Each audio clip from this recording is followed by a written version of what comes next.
لواط در تاریخ اسلام. شیطونا ای شیطونا ای شیطونا، این به اون تجاوز کرد و به اون بابا یه دقیقه به هم تجاوز نکنید ببینیم مملکت چه خبره. برادرای بیزمان میگم لباسیاتون رو درارین، کاستوم بپوشید از این ببر بهتر نیست؟ اصلا زن رو باید بری کرد به مرد چسبید برای ارتفاع کمال. چند روزی است که تمامی سایت ها و شبکه های مجازی به لواط گسترده بین مسئولین نظام، علل خصوص بین مذهبیون اسم و رسمدار و روحانیون پرداخته و با تعجب و تأسف از این وقایع یاد می کند. در این برنامه نگاهی خواهیم داشت به تاریخ اسلام و به اجمال برخورد مذهب اسلام و اسلامیون را با این مقوله واکاوی خواهیم کرد. به گواه تاریخ مبحث لواط بین مسلمانان معتقد و متعصب همانقدر عادی و معمول است که پختن آبگوشت بین مردم لرستان. 1400 سال پیش حکومت پیامبر. در تمامی آیات قرآن از نام غلام به عنوان مالم یک مسلمانان یاد گردیده، به گونه‌ای که مطابق احادیث فراوان منتسب به پیامبر و ائمه ایشان به مناسبت‌های مختلف به یکدیگر غلام هدیه می‌کردند.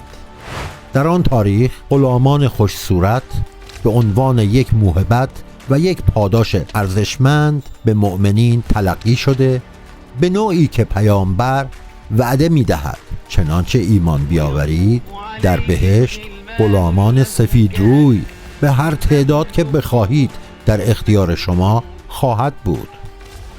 لازم به توضیح نیست که با عنایت به این که ارزش زن در اسلام در مقایسه با مردان به اندازه بیضه مردان ناچیز است، لذا تمامی وعده های بهشت بر مبنای لذت مردان طراحی شده و از این رو فرضیه غلامان بهشتی برای زنان مؤمن کاملا منتفی است.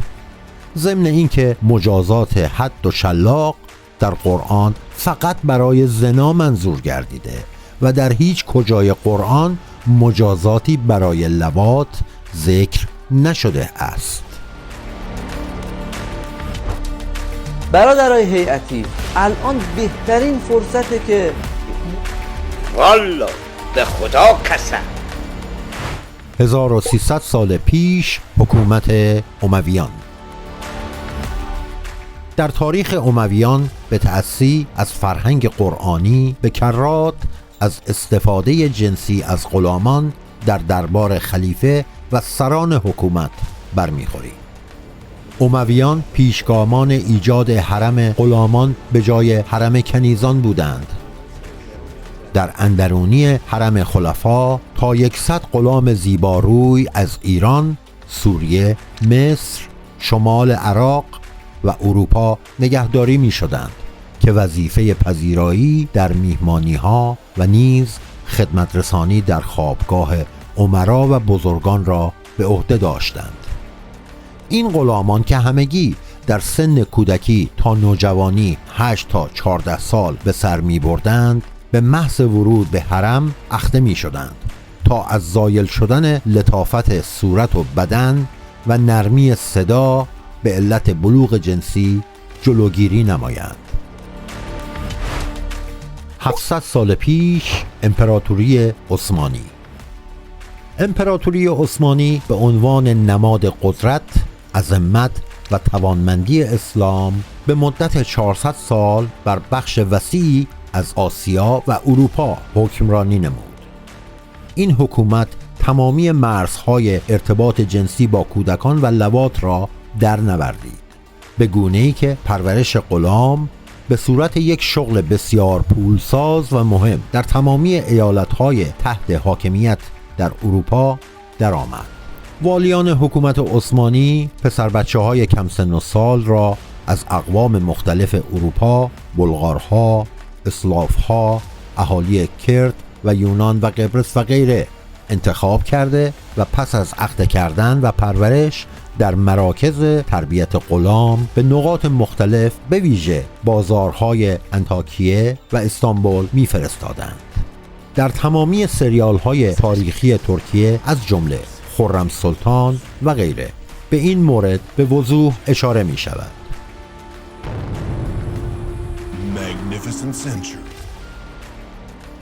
در کتاب‌های نوشته گازانتاراکیس به تکرار استفاده جنسی از پسران نوجوان به عنوان موضوع کاملا عادی در جامعه اسلامی به عنوان بخشی از داستان اشاره گردیده است. 400 سال پیش حکومت صفویان در امر غلامبارگی و لواط نسخه ایرانی حکومت عثمانی بودند. این امر در پایان حکومت صفویان و توسعه و تبلیغ وسیع شیعه‌گری به گونه‌ای مورد توجه واقع گردیده بود که در زمان حمله علی محمد افغان به اصفهان 1300 غلام از غلامخانه حکومتی شاه سلطان حسین به عنوان برده بین سرداران علی محمد افغان تقسیم شد. 150 سال قبل گسترش مدون تفکر شیعه در حوزه‌های علمیه.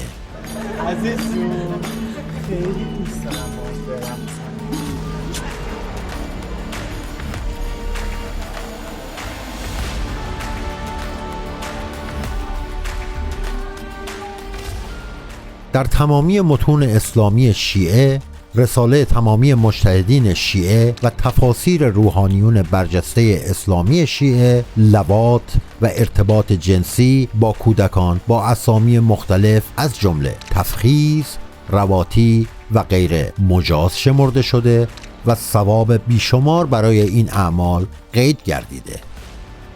رساله خمینی، بروجردی، بهجت، حلیة المتقین، بهارالبار و مفاتیح الجنان و غیره مملو از احادیث و روایات در مدح عمل لواط با کودکان است. مخصوصی خواهش میکنم یه تحشت مجاب تباهی داری که پایتبانی شده یه همچی کارش بلای زن مردم آوردن. رواج عمل لواط بین طلاب حوزه علمیه به عنوان یک لذت حلال بیش از 100 سال قدمت دارد. به گزارش وزارت بهداشت در سال 1353 از حوزه علمیه قم اکثر طلاب تحت معاینه به بیماری ناتوانی کنترل دفع به علت از بین رفتن ماهیچه‌های اسفنکتراهای ارادی بر اثر دخول‌های مکرر معقدی مبتلا بودند. این قضیه کماکان با همان شدت در حوزه‌های علمیه ساری و جاری است.